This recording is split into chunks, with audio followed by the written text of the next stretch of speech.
రోజు మనం అందరం కూడా దేనికైనా సిద్ధంగా ఉన్నాం.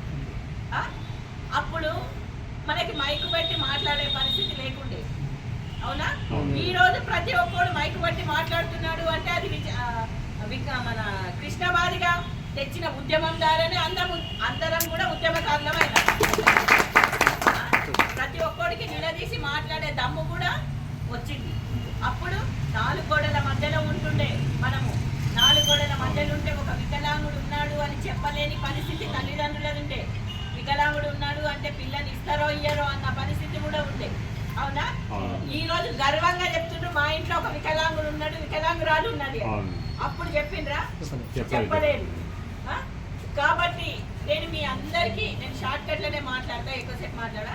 ఎందుకు అంటే మీ అందరికీ చెప్పడం ఏంటంటే మోసము జరుగుతుంది. వికలాంగులు ఎవరైతే మోసం చేస్తున్నారో వాళ్ళని మీరు గల్లాబట్టి నిలదీయండి. అదే మంచోడి దగ్గర పోయి చేయి చాపండి. సార్ మేము మీటింగ్ పెడుతున్నాము, మాకు రూపాయి ఇస్తారా, 2 రూపాయలు ఇస్తారా, లేకపోతే అన్నం పెడతారా అని అడగండి. కానీ వికలాంగుడికి నేను ట్రైసైకిల్ ఇస్తా, మెడికల్ సర్టిఫికేట్లు ఇప్పిస్తా, ఇళ్ళ స్థలాలు ఇప్పిస్తా, జాబులు ఇప్పిస్తా అనుకుంటా మోసం చేసే వాళ్ళని అరికట్టండి. నిజంగా మీ దగ్గర సిద్ధశుద్ధి ఉంటే అట్లాంటి చెంచాగిరి వాళ్ళకి మీరు చెంచా కొట్టకండి దయచేసి మీరు చెప్పడం. ఎందుకంటే ఇక్కడ జరుగుతుంది ఆ మోసాలే. ఆ మోసాల వల్లనే ఈరోజు కామారెడ్డి జిల్లా ఎంత పెద్ద జిల్లా, ఇది వెనుకబడ్డది. అంటే అందరూ నాలాంటి అక్క చెల్లెని అందరూ మోసపోయి ఈరోజు ఇళ్ళకి వెళ్ళి బయట వెళ్ళలేని పరిస్థితి తీసుకొచ్చారు.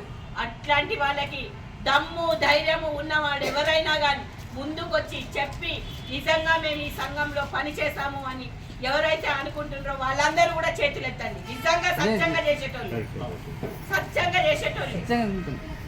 నేను మీకు సగం రాత్రి మీరు ఫోన్ కొట్టినా మీకు సగం రాత్రి నేను మాట్లాడి మీకు